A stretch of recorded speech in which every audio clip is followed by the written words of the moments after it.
truth, even if they crucify me. You have no idea who you're dealing with. Where those prophets that touch a leg bone, they touch a soul. Somebody say a prayer for me. Yes, I do. Do you? Hey Mojoholics, welcome to Mojo at the Movies. I am Rebecca, and with me as always is movie reviewer Eric Cohen, who is here to give us his takeaways on Jackie Chan's The Foreigner. The Foreigner! I'm very excited. Jackie Chan's return to action. I know a lot of Mojoholics are excited about this as well. Yes, I'm sure they are. And we're going to talk takeaways, like things that were a little bit surprising when I saw the movie. And I think first and foremost, Jackie Chan can act.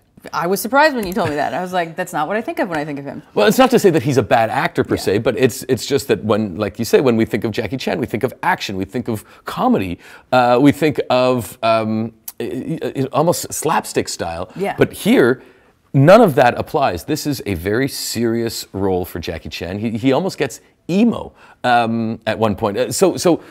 To back up, the story is he plays Kwan, a 60-year-old single father living in London. He has a restaurant. His daughter goes in to buy a dress in a store, and boom, the store explodes. And then he's out for revenge. And he ends up going to Pierce Brosnan, who plays a politician who used to have ties to the IRA, and it turns out that this bombing, the responsibility is taken by the authentic IRA, some kind of offshoot of the IRA. And so Jackie Chan wants the names of the bombers, and he goes to Pierce Brosnan and he says, I want names. And then the rest is kind of this weird cat and mouse game between Jackie Chan and Pierce Brosnan. I know you're saying that it's not typical Jackie Chan action, but what is the action like then? Well, it's, it is much more bare bones, straight ahead action. Gone are the days of Jackie Chan using a ladder as a weapon or a hat or a dress or anything like that. That whole slapstick style is gone. There's very little in the way of martial arts. This is just kind of punches and kicks and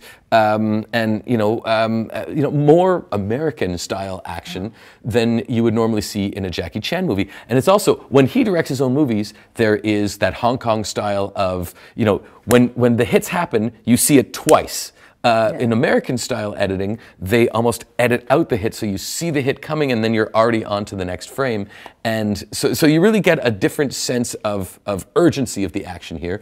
And also, there's none of the kind of blooper reel of the stunts at the end. So Jackie Chan it's much more straight ahead as far as action, which was surprising because I thought, you go to see a Jackie Chan movie for Jackie Chan. Yeah. So no Jackie Chan bones were broken, but his heart was broken. Oh, I like that. Okay, that's absolutely true. Let me write that down. Anyway, okay. TM.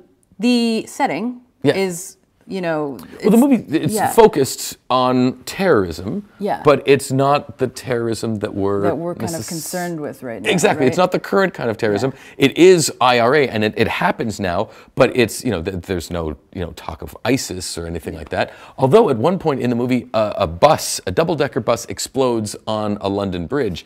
That was a little bit uncomfortable. That was a little bit current.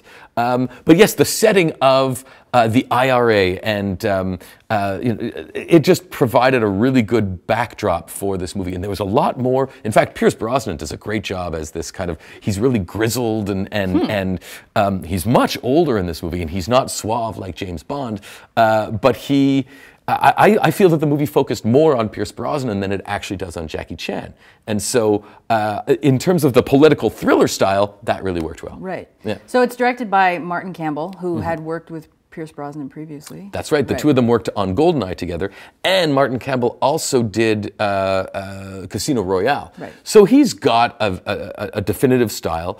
I don't know if I would say it's necessarily James Bond style. I mean, he also did Green Lantern. He did Vertical Limit. He did the Zorro movies. No, not Cliffhanger. Whenever I think of Vertical Limit, I think it's Cliffhanger. Not the same thing.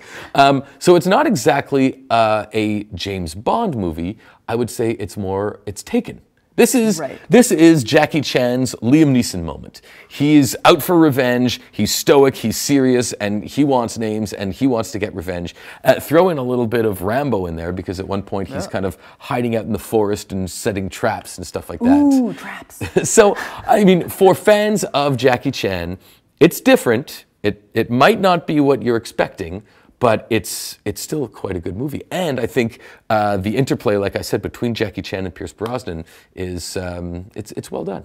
Cool. I think it might have a bit more in common with some of his Hong Kong more serious movies than his American. Yes, this stuff. is not Shanghai Nights. I was about to say Shanghai Boogie Nights. That would be an interesting Let's film. do that. It's not that. It's not Rush Hour.